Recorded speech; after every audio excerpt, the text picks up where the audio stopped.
नमस्कार दर्शक बंधु मु शांति ओडिया स्टोरी को स्वागत करुची। आज आपण मानक पाई आउ एक नुआ कहानी संपर्क डरी रे रक्तर हस्ताक्षर। तेबे चलंतु कहानीटी को आरंभ करिबा। अरे माँ मिता कबड खोल, बापा परा डाकुछंती। दिन आसिकी 8टा हेलाणी से कबाटटा बंद करी कौन करुछु? तेणे पुणी स्कूल को जिबाकू डेरी हेई जिबो। माँ डाकी चलीछंती मिताकू, किंतु कबाट एबे भी बंद। मिता पाणिग्राही, अनुज पाणिग्राही ओ शांतिलता पाणिग्राही अली अली झियो। बापा छोट बेसरकारी महाविद्यालयर मामूली कर्मचारी, दरमा कम, किंतु साधारणतः समाज झियो को बोझ भाबुथिबा बेले बापा मिताकू लक्ष्मींक स्वरूप रूपे ग्रहण करिछंती। मिता जन्म बेले काली झियोटीए जन्म हेला बोली शांति देवींकू गंजणा सहुथिबा बेले तांकर गोटिए साहस थिला। अनुज बाबूंक मुहर हस आउ विश्वास कि झियो भी पुअर स्वल्प दरमा हेले भी छोट बेलू मिताकू अभावर अनुभव करिबाकू देई नाहांती। आवश्यकताठू अधिक जगाई देइछंती गेल्ही झियोकू। झियो भी बापांक सुना झियो साजिची।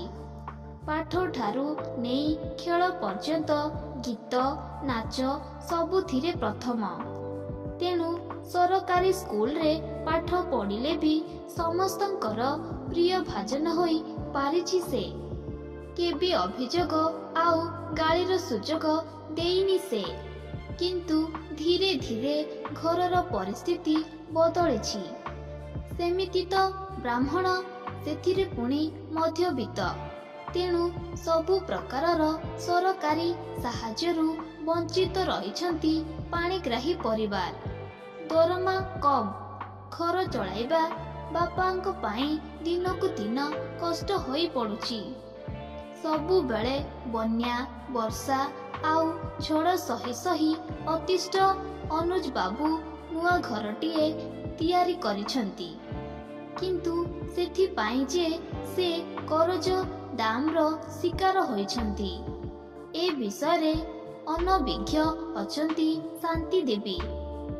ता उपरे पुणी सान झियो सीता जन्मर खर्च। करजरे बुड़ी बाध्य होई गाँ छाड़िछंती पूरा परिवार। ए परिस्थिति मध्य देई गति करिथिबा मिता जीवन रे देखा जायछि महापरिवर्तन। से आउ अली अली कंढेई नुहे, दायित्ववान झियो पालटिछि। एबे आउ से हसी पारुनी मन खोली, ना कांदी पारुछि हृदय खोली। कारण से संपर्कर पाखरु अनुभव करिछि। संपर्कीयंक स्वार्थपरताकू तिले तिले सहिछि। मितार जीवन एबे गोटे जिंदा लाश परी। एबे खाली ता जीवनर गोटे लक्ष्य ता बापांक सम्मान फेराइबा। किंतु ए सबु परिस्थिति जे केवल ताकू मानसिक भावे दुर्बल करिछि ताहा नुहे। एहा ता पाठपढ़ा उपरे मध्य प्रभाव पकाइछि।